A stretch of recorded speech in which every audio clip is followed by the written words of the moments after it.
Assalamualaikum warahmatullahi wabarakatuh.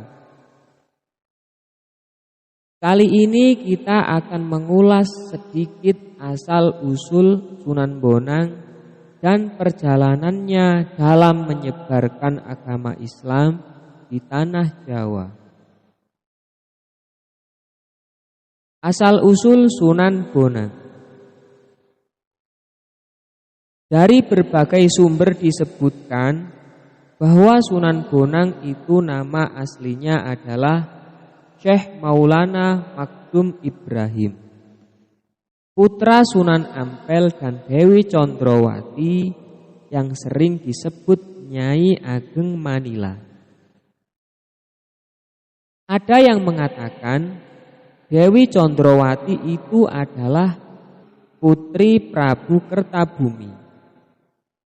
Dengan demikian, Raden Makdum adalah seorang pangeran Majapahit karena ibunya adalah putri Raja Majapahit dan ayahnya menantu Raja Majapahit.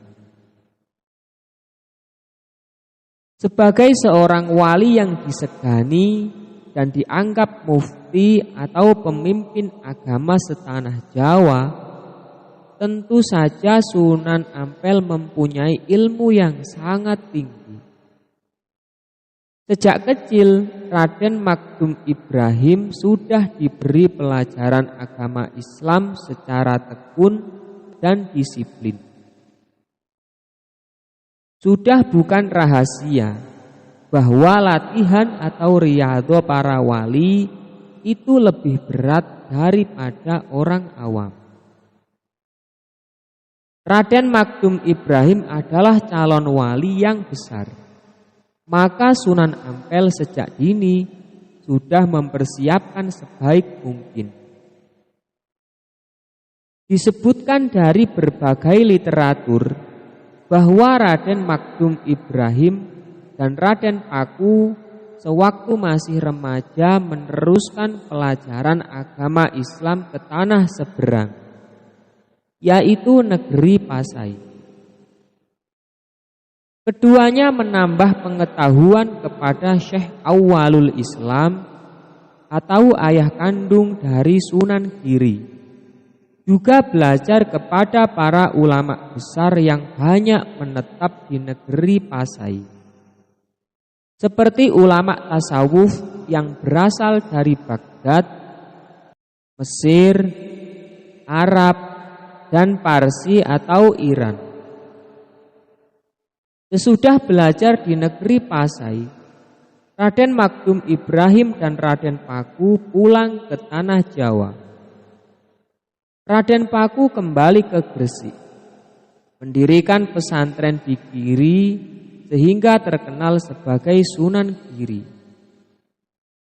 Raden Makdum Ibrahim diperintahkan Sunan Ampel untuk berdakwah di daerah Lasem, Rembang, Tuban, dan daerah sempadan Surabaya.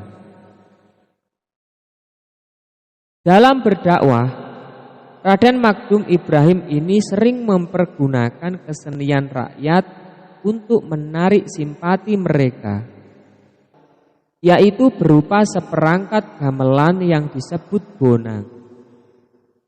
Bonang adalah sejenis kuningan yang ditonjolkan di bagian tengahnya. Bila benjolan itu dipukul dengan kayu lunak, timbullah suara yang merdu di telinga penduduk setempat. Lebih-lebih bila Raden Makdum Ibrahim sendiri yang membunyikan alat musik itu. Beliau adalah seorang wali yang mempunyai cita rasa seni yang tinggi.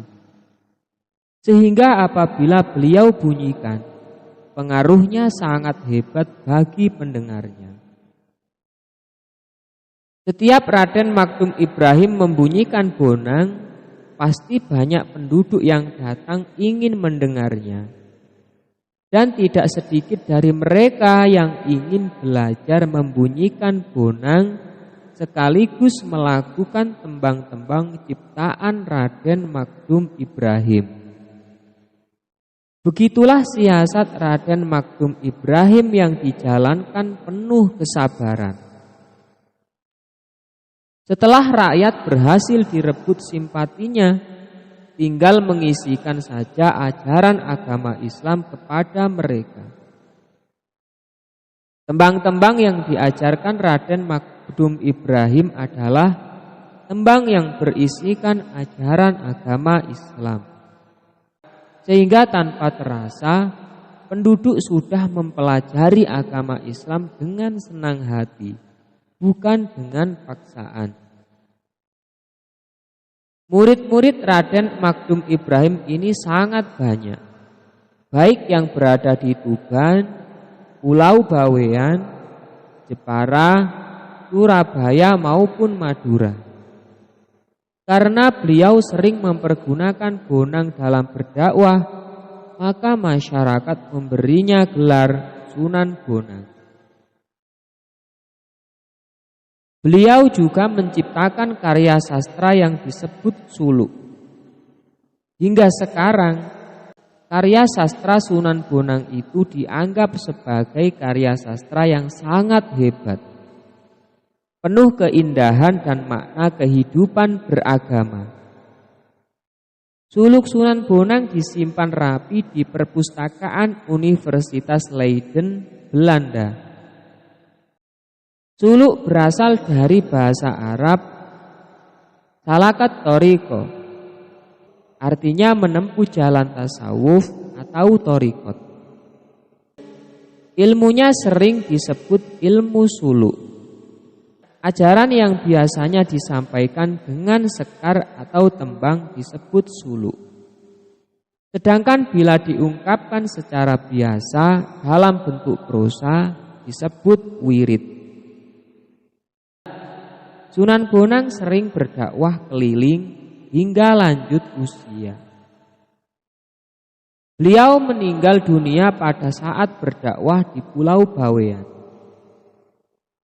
Berita segera disebarkan ke seluruh tanah Jawa. Para murid berdatangan dari segala penjuru untuk berduka cita dan memberikan penghormatan yang terakhir. Murid-murid yang berada di Pulau Bawean hendak memakamkan beliau di Pulau Bawean. Tetapi murid yang berasal dari Madura dan Surabaya menginginkan jenazah beliau dimakamkan di dekat ayahnya, yaitu Sunan Ampel di Surabaya.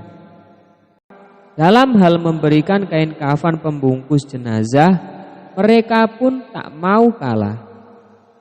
Jenazah yang sudah dibungkus dengan kain kafan milik orang Bawean masih ditambah lagi dengan kain kafan milik orang Surabaya. Pada malam harinya, orang-orang Madura dan Surabaya menggunakan ilmu sirep untuk membuat ngantuk orang-orang Bawean dan Tuban. Lalu mengangkut jenazah Sunan Bonang ke dalam kapal dan hendak dibawa ke Surabaya. Karena tindakannya tergesa-gesa, kain kafan jenazah tertinggal satu. Kapal layar segera bergerak ke arah Surabaya. Tetapi ketika berada di perairan Tuban, tiba-tiba kapal yang dipergunakan tidak bisa bergerak. Akhirnya jenazah Sunan Bonang dimakamkan di Tuban, yaitu sebelah barat Masjid Jami Tuban. Sementara kain kafannya yang ditinggal di Bawean, ternyata juga ada jenazahnya. Orang-orang Bawean pun menguburkannya dengan penuh hikmat. Dengan demikian, ada dua jenazah Sunan Bonang. Inilah karomah atau kelebihan yang diberikan Allah kepada beliau. Dengan demikian, tak ada permusuhan di antara murid-muridnya. Sunan Bonang wafat pada tahun 1525 Masehi. Makam yang dianggap asli adalah yang berada di kota Tuban, sehingga sampai sekarang makam itu banyak diziarahi orang dari segala penjuru tanah air. Demikianlah sedikit kisah Sunan Bonang.